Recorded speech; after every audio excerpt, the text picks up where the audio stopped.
High, আমি বৃষ্টি। আজকে আমি যাচ্ছি একটা ওয়াল পেন্টিং করতে। জায়গাটা হচ্ছে কিন্নাহা রোড, নানুর বেলুটি।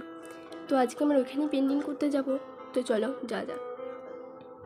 আজকে আমরা এই দেওয়ালটার মধ্যে পেন্টিং করব, তাই এতে আমরা টেপ ফেপ চিটিয়ে নিয়েছি।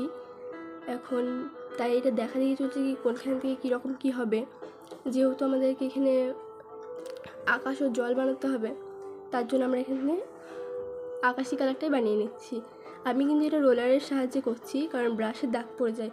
আপনারাও চেষ্টা করবেন যাতে রোলারেই করতে পারেন, কারণ রোলারে খুব ভালো হয়। আর রোলারটা কিন্তু স্পঞ্জের না, রোলারটা হচ্ছে কাপড়ের, তার জন্য এটা আরও ভালো হচ্ছে। আপনারাও চেষ্টা করবেন এই রোলারেরই করার। রোলারে কারণ খুবই সুন্দর হয় ফিনিশিংটা। আমি যেহেতু এখন এখানে ঘাস ও গাছের পাতা বানাবো, তার জন্য কালারটাও মিক্স করে নিচ্ছি। দেখুন কি সুন্দর কালারটাও চলে আসছে এর মধ্যে, কারণ আমি আকাশির মধ্যে ইয়েলো মিক্স করছি যাতে গ্রিনটা খুব সুন্দর আসে। আর আমাদের এই গ্রিনটাই যেহেতু দরকার পড়ে, তার জন্য দেখো খুব সুন্দর হয়ে গেছে। এখন এটা আমাদেরকে ওয়ালের মধ্যেও করে নিতে হবে। অনেকটাই লাগবে, তার জন্য আমরা অনেক সুন্দর করে মিক্স করে নিচ্ছি। এখন মিক্স হয়ে গেছে, এখন ওয়ালের মধ্যে আমরা করেও নিচ্ছি কালারটা।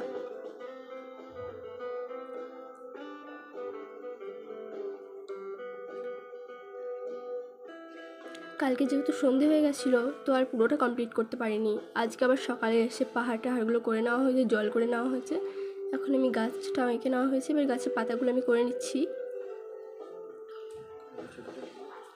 কারণ এই ছবিটা অনেকটাই বড়, কারণ এটার মধ্যে পুরোটা কমপ্লিট করে উঠতে পারিনি। আজকে চেষ্টা করছি আজকের মধ্যে এটা পুরোটাই কমপ্লিট করে নেব। হাইটটা হচ্ছে অনেকটাই বড়, তো তাই করতে পারছি না ওকে। এটা 8x10-এর পেন্টিং। এখানে একটা করে নিচ্ছি গ্রামের মতো টাইপের, তার জন্য ওখানে গাছ করে নিতে হচ্ছে, একটু বাড়িটারিগুলো করে নিচ্ছি যাতে এটা ছবিটা একটু ভালো লাগে। আর এটা একটু ব্লেন্ড করে করে করতে হবে, কারণ যত ব্লেন্ড করতে পারবেন ততই ছবিটা সুন্দর হবে। এখন দেখতে পাচ্ছেন সুন্দরভাবে করে নিচ্ছি। এখানে পদ্ম ফুল, পদ্ম পাতা, একটুখানি বক টক করে নেওয়া হয়েছে। এদিকে কাটা ফুল। জানাবেন আপনাদের এটা কেমন লেগেছে।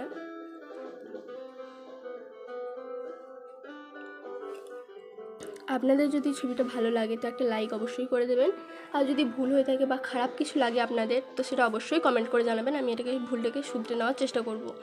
আর এটা সবাইকে শেয়ার করবেন, যাতে কেউ করাতে চাইলে আমাদের সঙ্গে যোগাযোগ করতে পারে।